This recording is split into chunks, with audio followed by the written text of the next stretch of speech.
Salut tout le monde, c'est Jérémy, j'espère que vous allez bien. Alors juste pour vous faire une annonce, puisque ça y est, Elon a tweeté, nous avons la date du Battery Day. Ça aura lieu le 15 septembre.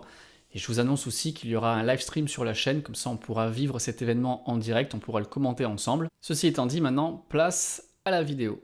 Salut tout le monde et bienvenue dans cette nouvelle vidéo consacrée au Battery Day de Tesla. Dans cette série de vidéos, nous essayons de réfléchir tous ensemble sur l'écosystème de l'entreprise et on essaye de déterminer à l'avance ce que Tesla va nous présenter lors de cet événement très attendu. Et si vous êtes nouveau sur la chaîne, bienvenue, sachez qu'ici on parle de développement durable, de voitures électriques, d'Elon Musk, de Tesla. Donc si ce sont des sujets qui vous intéressent, d'ores et déjà vous pouvez vous abonner à la chaîne et faire retentir la cloche, comme ça vous manquez aucune des prochaines vidéos. Dans les deux premières vidéos, j'ai parlé d'une part des travaux réalisés par Jeff Dann sur cette fameuse batterie d'1 million de miles. Puis récemment, on a parlé de l'achat de Tesla de Maxwell Technologies pour 218 millions de dollars et on a pu voir comment ces deux technologies pouvaient se mêler pour fabriquer la nouvelle génération des batteries chez Tesla. Vous pouvez retrouver le lien de ces deux vidéos en description ainsi que dans la playlist dédiée au Battery Day. Alors je vous rappelle très rapidement les caractéristiques qui sont assez nombreuses. Tout d'abord, à l'usage, la batterie normalement devrait avoir une durée de vie vraiment augmentée, on parle de jusqu'à 6000 cycles, ce qui pourrait conférer jusqu'à 2 millions, 2 millions et demi de kilomètres dans les voitures, puis encore 20 ans en stockage stationnaire. Il y aurait aussi la possibilité de pouvoir charger de 0 à 100 sans dégrader les cellules et de pouvoir les charger à une vitesse vraiment optimale. On parle de pouvoir charger peut-être sur la vitesse des superchargeurs 250 kW tout le long de la courbe de charge. Et d'un point de vue de la fabrication, il y aurait aussi une belle évolution puisqu'elle serait 100% recyclable, sans cobalt, plus dense et nettement plus rapide à produire. Alors même si on a pas mal d'indices, encore une fois, ce sont que des hypothèses, mais là on aurait quand même une bonne image de ce que pourrait être la prochaine génération de batterie chez Tesla. Mais le Battery Day devrait aller bien au-delà de la simple fabrication des cellules, bien au-delà de la simple modification de la chimie. Il devrait être aussi question d'une complète refonte des packs. Il y a plusieurs niveaux dans un pack de batterie. Le premier niveau, ce sont les cellules, ensuite ce sont les modules, et enfin le pack. Elles sont aussi composées d'électronique afin de gérer intelligemment la charge, la décharge des batteries et leur refroidissement. Donc tout ça, ça constitue ce qu'on appelle le BMS. Alors si on prend l'exemple de la Tesla Model 3, il y a environ 4400 cellules réparties dans 4 modules qui constituent donc le pack. Mais cette architecture de cellules, modules et packs est vraiment sur le point de changer et d'être radicalement transformée. Et je pense vraiment que le Battery Day va annoncer une refonte totale des packs. Et c'est quelque chose dont Elon avait discuté lors de son passage dans l'émission Third Row Podcast. Je vous mets le lien en description. Lors de ce podcast, Elon expliquait que finalement les modules dans les Model 3 étaient un vestige assez archaïque de ce qui avait existé dans les Tesla Roadster originaux. C'est-à-dire qu'en fait, à cette époque-là, les cellules n'étaient pas encore vraiment de très bonne qualité et on avait la possibilité de les mettre dans des modules. Comme ça, s'il y avait quelques cellules qui ne marchaient pas, on pouvait directement enlever le module et le remplacer par un nouveau.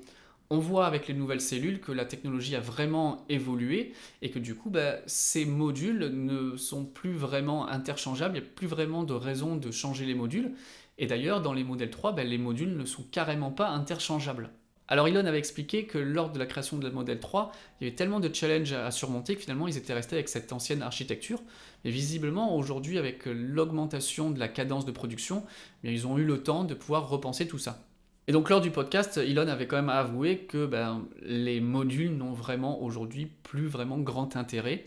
Donc on peut espérer que avec le Battery Day, il y ait une refonte totale et qu'il y ait une suppression des modules.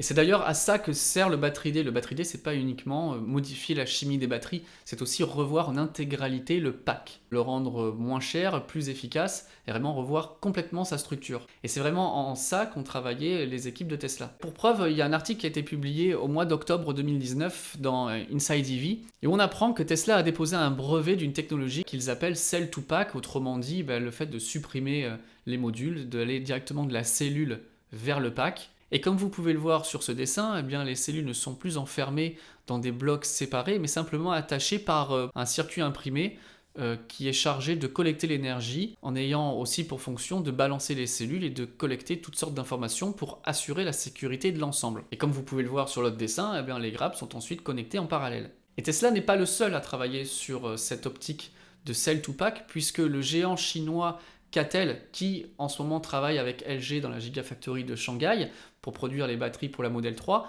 a aussi travaillé là-dessus. Et ça, on le voit dans l'article qui a été publié sur le site Xuannet. Catel explique qu'en utilisant cette technologie CTP, donc Cell to Pack, ils arrivent à accroître la densité énergétique par kilogramme d'entre 10 et 15%, et ils gagnent également entre 15 et 20% de volume à l'intérieur du pack, et encore plus intéressant, ils réduisent le nombre de pièces de 40%. Donc cela se traduit par un gain de temps, une augmentation de la densité énergétique au niveau du pack, qui est passé de 180 watts par kilogramme à 200, sachant que les cellules avaient une densité énergétique de 240. Pour rappel, les cellules de Tesla en partenariat avec Panasonic ont une densité énergétique de 247 Wh au kilogramme.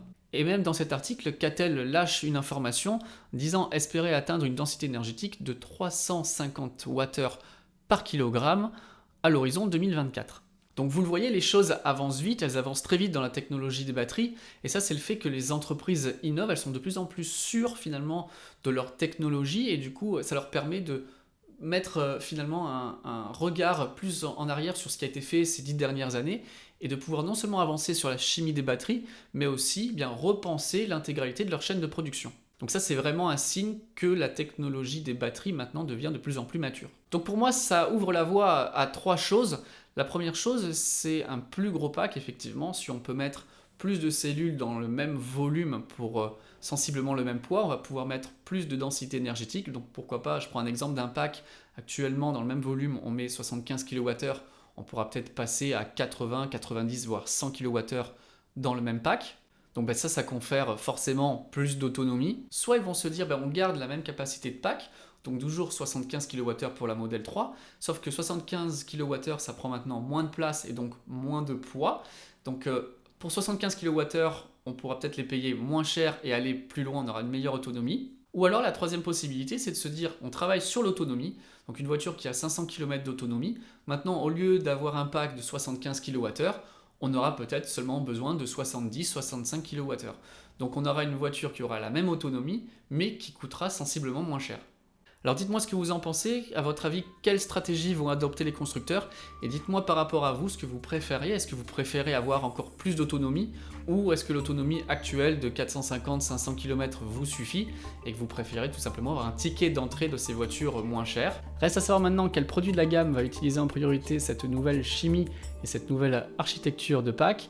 J'en ai une petite idée, donc on en parle dans les prochaines vidéos. D'ici là, si cette vidéo vous a intéressé, merci comme d'habitude de vous abonner à la chaîne si ce n'est pas déjà fait, de faire retentir la cloche, de liker, de partager. Et nous, donc, on se retrouve très bientôt pour de prochains épisodes dédiés aux batteries D. Salut tout le monde!